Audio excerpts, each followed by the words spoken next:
Ni umwanya w'amakuru agezweho muri aya masaha, none ni kuwa 12 z'ukwa gatatu 2026. Reka nguhe ikaze, ngiye muri kumwe ni Elisa Tuyishimire. Amakuru yacu agiye kwibanda ku ngingo z'ingenzi zikurikira. Trump avuga ko ibiciro bya peteroli bizagabanuka kurusha ibyo umuntu wese ashobora kwiyumvisha. Haramaze kuba ibitero 16 ku bwato kuva intambara itanguye muri Iran. Naho mu mikino, Amavubi y'u Rwanda yagaruye umutoza wasezeye mu myaka 11 ishize. Reka dutangire amakuru yacu tuyarambure. Trump avuga ko ibiciro bya peteroli bizagabanuka kurusha ibyo umuntu wese ashobora kwiyumvisha.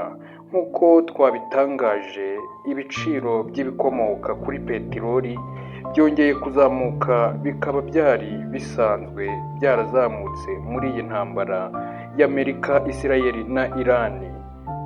Kuwa gatatu, ubwo yagezaga ijambo ku bamushyigikiye muri leta ya Kentucky, Perezida Donald Trump wa Amerika yavuze ko icyemezo cyo kuwa gatatu cy'ibihugu 32 cyo gusohora ibikomoka kuri peteroli byari byarizigamye kizagabanya cyane ibiciro by'ibikomoka kuri peteroli.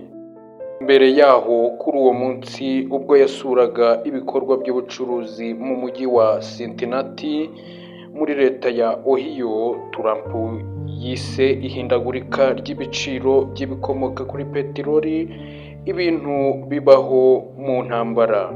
Yagize ati, ibiciro kuri peteroli bizagabanuka, ibyo ni ibintu bibaho mu ntambara, ni nk'aho ushobora kubihanura. Akomeza agira ati, navuga ko byagabanutse gake ugereranyije n'uko twabitekerezaga. Bizagabanuka kurusha ibyo twe cyangwa ibyo umuntu wese ashobora kwiyumvisha. Nyuma yaho yavuze ko Amerika izasuzuma ishishikaye cyane umuhora wa Hormuz. Yongeye ati, imihora imeze neza cyane, twamenaguye amato yabo yose. Iran bafite misile zimwe na zimwe, ariko si nyinshi cyane. Haramaze kuba ibitero 16 ku bwato kuva intambara itanguye muri Iran. Ubundi bwato butatu butwara ibidandazwa bwaratewe mu ijoro ryakeye, nk'uko bivugwa n'ikigo cy'Ubwongereza kijejwe urudandazwa rwo mu mazi UKMTO. Kuva intambara ya Amerika, Israel na Iran itanguye tariki ya 28 z'ukwezi kwa kabiri 2026, ubwato 16 bumaze guterwa ibisasu mu kigobe c'Abarabu, mu muhora wa Hormuz no mu kigobe ca Oman, nk'uko amakuru mashasha y'ico kigo abivuga. Ikigo UKMTO kivuga ko kandi hamaze gutangwa raporo 4 zivugwa ibikorwa biteye amakenga byabaye muri ako karere. Reka tugere no mu makuru y'imikino, aho Amavubi y'u Rwanda yagaruye umutoza wayasezeye mu myaka 11 ishize. Ishyirahamwe ry'umupira w'amaguru mu Rwanda ryatangaje ko ryahaye akazi ko gutoza ikipe y'igihugu umutoza w'umwongereza wasezeye aka kazi mu myaka 11 ishize.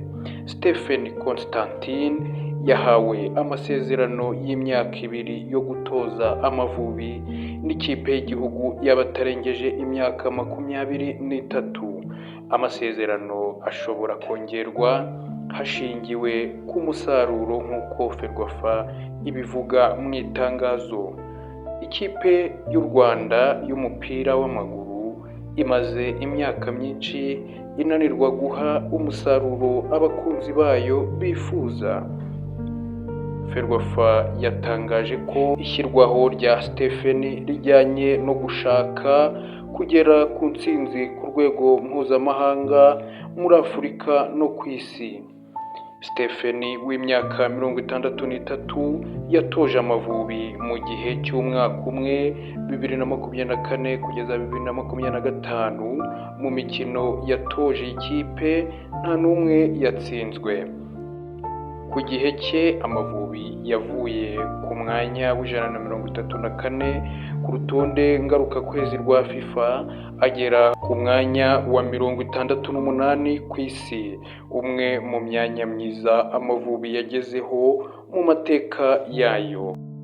Igihe Constantine yatoje Amavubi, iyi kipe yabonye tike yo gukina icyiciro cya nyuma cy'imikino y'igikombe cy'Afurika, ariko ihita ifatirwa ibihano ikurwamo kubera gukinisha umukinnyi Dady Birori wari ufite ibyangombwa bimuranga birimo uburiganya, nk'uko byatangajwe n'impuzamashyirahamwe y'umupira w'amaguru muri Afurika CAF.